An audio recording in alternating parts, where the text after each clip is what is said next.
নমস্কার, আমি সৃজা। গতকাল থেকে রচনা ব্যানার্জির একটা ভিডিও ক্লিপ, একটা না মানে বেশ কয়েকটা, কিন্তু মূলত একটা যেটা ভীষণভাবে ছড়াচ্ছে এবং প্রায় প্রত্যেকেই নিজেদের প্রোফাইলে শেয়ার করছেন, আমি দেখতে পাচ্ছি। সেখানে খুব দৃঢ় কণ্ঠে রচনা ব্যানার্জি বলছেন যে উনি এই বাংলার একমাত্র নায়িকা যিনি বচ্চন সাহেবের সঙ্গে কাজ করেছেন, এবং তার সঙ্গে আরও একাধিক কথা বলছেন যে উনি 7টা ভাষায় কাজ করেছেন, মানে অভিনয় করেছেন আর কি। এবং তার সঙ্গে যেটা বলছেন সেটা হচ্ছে যে আর বানাতে থাকতে গেলে নাকি যোগ্যতা লাগে, যে যোগ্যতা উনি টিএমসি জয়েন করার আগে থেকেই অর্জন করেছেন।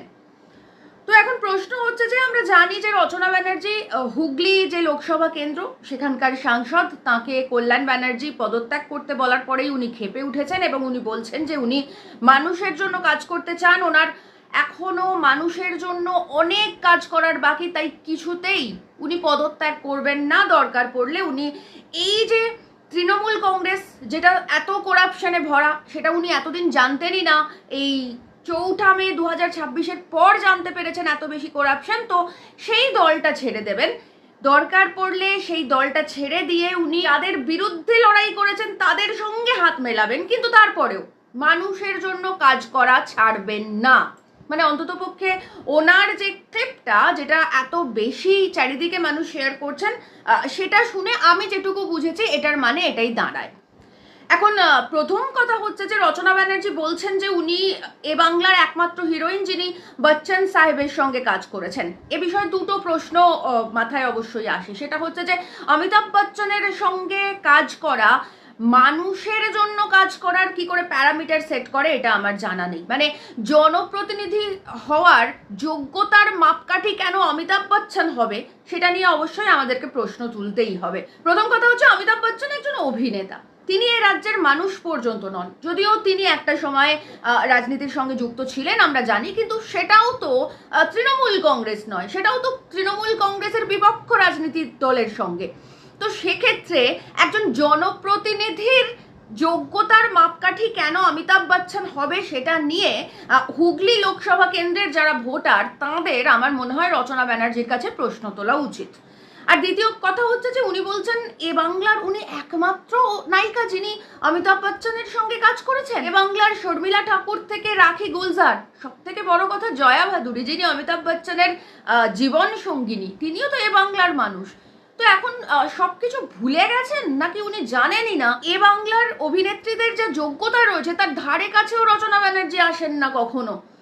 আমি জানি না উনি কি এটা ভুলে গেছেন নাকি এতটাই ক্রোধে অন্ধ হয়ে গেছেন তাই ভুলভাল বকে ফেলছেন, আমার জানা নেই। কিন্তু এগুলো নিয়ে আমার কথা নয়, মানে এগুলো বলার জন্য আমি এই ভিডিওটা বানাচ্ছি না। এগুলো জাস্ট কথার পরিপ্রেক্ষিতে আসে, বা উনি যা বলেছেন তার পরিপ্রেক্ষিতে আসে, তাই আমি বলছি। আমার যে জায়গাটা সব থেকে বেশি ধাক্কা লেগেছে, মানে আমার মনে হয়েছে যে যেটা সব থেকে বেশি গুরুত্বপূর্ণ এবং আলোচনা করা উচিত, সেটা হচ্ছে যে উনি আরবানায় থাকেন নিজের যোগ্যতায়, এটা উনি খুব দৃপ্ত কণ্ঠে ঘোষণা করছেন। তাও কোন সময় ঘোষণা করছেন? যে সময় একটা সরকার 1.5 মাস হলো ক্ষমতায় এসেছে এবং তারপর থেকে এ রাজ্যের হাজার হাজার মানুষকে গৃহহীন করে দিচ্ছে। এই বিষয়টা নিয়ে কথা বলবো, এই বিষয়টা নিয়ে নিশ্চয়ই আলোচনা করবো, কিন্তু উনি ঠিক কি বলেছেন আসুন একবার শুনি। মিস্টার ব্যানার্জি, আপনাকে আমি জানিয়ে রাখি, রচনা বন্দ্যোপাধ্যায় একমাত্র হিরোইন পশ্চিমবাংলায় যে মিস্টার বচ্চনের সাথে কাজ করেছে। আপনি বোধহয় জানতেন না জিনিসটা। 7খানা ল্যাঙ্গুয়েজে কাজ করেছে, 150-র উপরে ছবি করেছে, আপনি বোধহয় জানতেন না। আর বানাতে থাকতে গেলে যোগ্যতা লাগে, সেই যোগ্যতা রচনা বন্দ্যোপাধ্যায় অর্জন করেছে টিএমসি তে কাজ করে নয়। শুনলাম রচনা ব্যানার্জির বক্তব্য, উনি হুগলি লোকসভা কেন্দ্রের জনপ্রতিনিধি, এবং সেই জনপ্রতিনিধি হওয়ার পরে যেখানে বালিতে ইতিমধ্যেই রেল স্টেশনের পুরো ধার ধরে উচ্ছেদ হয়ে গেছে হকারদের, যেখানে কোন নগরে কোনো রকমে ঠেকিয়ে রাখা হয়েছে, যেখানে হিন্দ মোটরে বারবার উচ্ছেদের হুমকি দেওয়া হচ্ছে তাও কোনো রকমে ঠেকিয়ে রাখা হচ্ছে।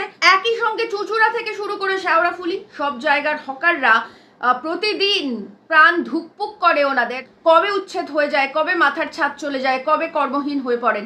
ঠিক এরকম একটা জায়গায় দাঁড়িয়ে হুগলি লোকসভার জনপ্রতিনিধি তিনি দৃঢ় কণ্ঠে বলছেন যে উনি আর বানাতে থাকেন।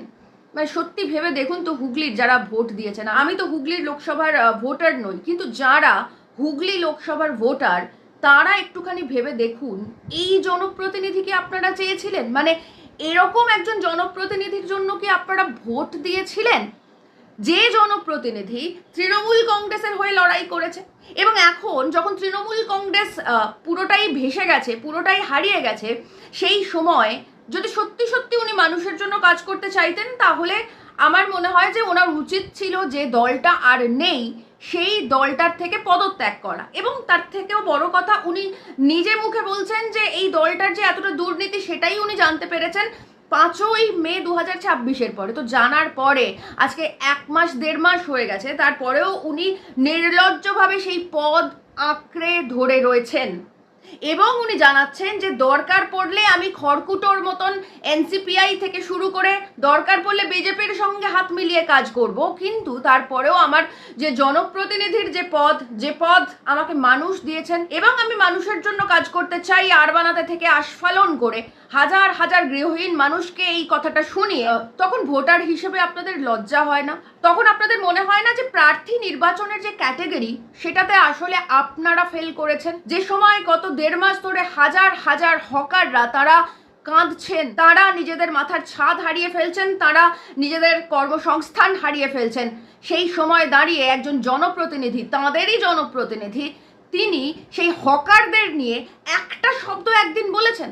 আপনারা শুনেছেন কোনোদিন যে রচনা ব্যানার্জি এই হকার উচ্ছেদের বিরুদ্ধে একটা কথা বলেছেন? বলেননি।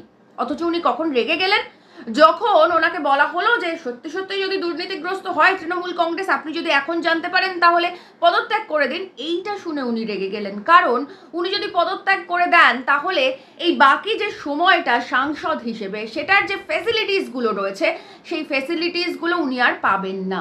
আর রাগটা সেই কারণের জন্য। এবং পরবর্তী জীবনের যে পেনশনটা রয়েছে সেটাও উনি পাবেন না, সেই কারণের জন্য উনি রেগে গেলেন। এবার হুগলি থেকে যে সমস্ত মানুষরা, মানে হুগলি লোকসভা কেন্দ্রের যে সমস্ত মানুষরা আমার ভিডিও দেখেন, তারা একটুখানি চিন্তা করুন, মাত্র 2 বছর আগে ঠিক কাকে ভোট দিয়ে আপনারা জিতিয়েছেন, কাকে ভোট দিয়ে আপনারা জনপ্রতিনিধি হিসেবে নির্বাচন করেছেন, যে জনপ্রতিনিধি আপনাদের যন্ত্রণার সময় আপনাদের পাশে তো থাকছেনই না, আপনাদের নিয়ে একটা শব্দ পর্যন্ত উচ্চারণ করছেন না, উনি নিজের যোগ্যতার মাপকাঠি নির্ধারণ করছেন, উনি অমিতাভ বচ্চনের সঙ্গে অভিনয় করেছেন এবং ওনার যোগ্যতার মাপকাঠি হচ্ছে উনি আরবানাতে থাকেন। যখন আপনারা সব হারিয়ে একেবারে রাস্তায় এসে পৌঁছেছেন, যখন আপনাদের সমস্ত কিছু উজাড় হয়ে গেছে, যখন আপনাদের মাথা গোঁজার ঠাঁই নেই, যখন আপনাদের খাবারের জোগাড় নেই, ঠিক সেই সময় দাঁড়িয়ে আপনারা যাকে ভোট দিয়ে নির্বাচন করেছেন সেই জনপ্রতিনিধি নির্লজ্জভাবে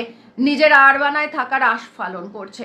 আর ঠিক এই কারণের জন্য ভোট দেওয়ার সময়, জনপ্রতিনিধি নির্বাচনের সময় ভোটারদের অনেক বেশি কনসিয়াস হতে হয়, অনেক বেশি সচেতন হতে হয়। কারণ মাথায় রাখতে হয় যে জনপ্রতিনিধি আপনি নির্বাচন করছেন আপনার ভোটের মাধ্যমে, সেই জনপ্রতিনিধির কাজ আসলে আপনার সুযোগ সুবিধা দেখা, নিজের আখের গুছিয়ে নেওয়া সেই জনপ্রতিনিধির কাজ নয়।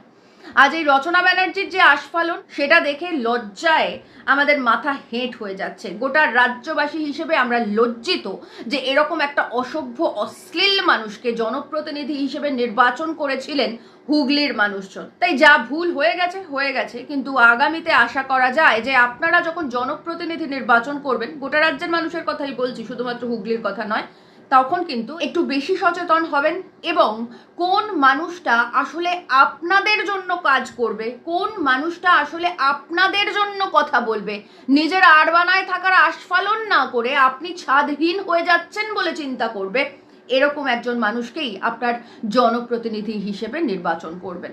একই ভুল বারবার রিপিট করবেন না।